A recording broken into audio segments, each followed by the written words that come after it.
dialog sektor adalah perekonomian tertutup dan sederhana. Mengapa demikian? Karena hanya melibatkan rumah tangga dan perusahaan, tidak ada intervensi dari pemerintah.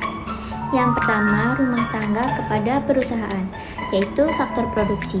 Rumah tangga menyediakan sumber daya kepada perusahaan untuk memproduksi barang dan jasa, seperti tenaga kerja, modal, dan tanah.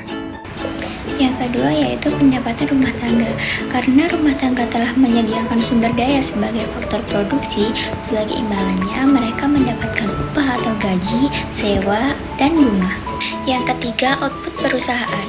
Perusahaan menggunakan faktor produksi untuk menghasilkan barang dan jasa dan dijual kembali kepada rumah tangga. Nah, yang keempat yaitu pendapatan perusahaan. Perusahaan mendapatkan uang dari rumah tangga yang telah membeli barang atau jasa mereka.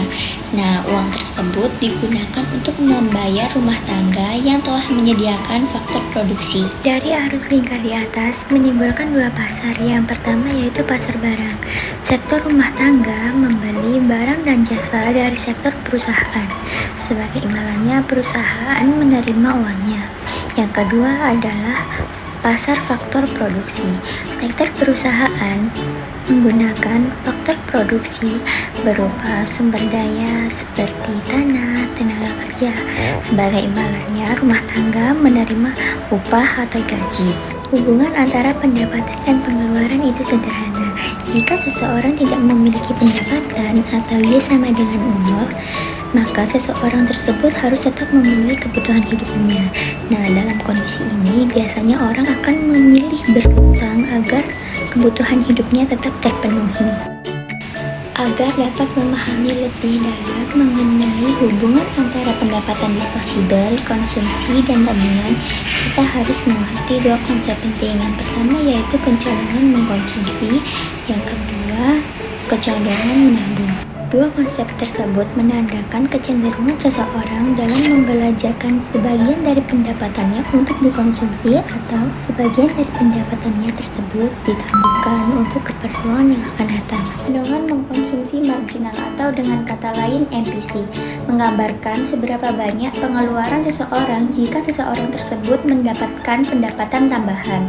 Kita dapat menghitung MPC ini dengan rumus delta C dibanding delta Y, di mana delta C berarti perubahan konsumsi, sedangkan delta Y berarti perubahan pendapatan. Kecondongan mengkonsumsi rata-rata atau dengan kata lain APC menggambarkan persentase total dari pendapatan yang telah dihabiskan untuk membeli barang dan jasa. Jika APC sama dengan 1, maka seluruh pendapatan Anda digunakan untuk konsumsi atau tidak ada tabungan. Sedangkan jika APC kurang dari 1, maka sebagian dari pendapatan Anda gunakan untuk konsumsi.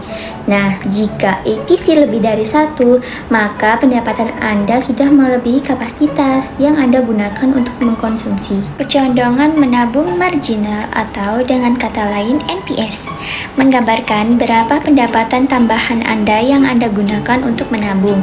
Bisa dihitung menggunakan rumus delta S dibanding delta Y. Kecondongan menabung rata-rata menggambarkan total persentase dari pendapatan Anda yang Anda gunakan untuk menabung. Fungsi konsumsi adalah suatu kurva yang menggambarkan tingkat konsumsi rumah tangga dalam perekonomian dengan pendapatan nasional. Bagaimana cara menentukan fungsi konsumsi?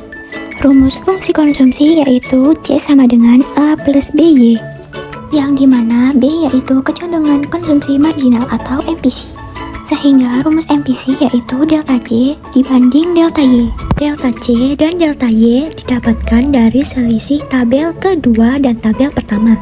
Sehingga delta C yaitu 200 min 50, sedangkan delta Y 200 min 0. Setelah kita mengetahui B-nya, maka kita kembalikan kepada rumus C sama dengan A plus BY, di mana C dari tabel pertama yaitu 50 sama dengan A yang kita cari plus 0,75 dikali Y dari tabel yaitu 0. Maka diperoleh A-nya sama dengan 50. Kita kembalikan kepada bentuk yang diminta yaitu C sama dengan A plus BY menurut rumus. Jadi C sama dengan A-nya 50 plus B-nya 0,75 Y.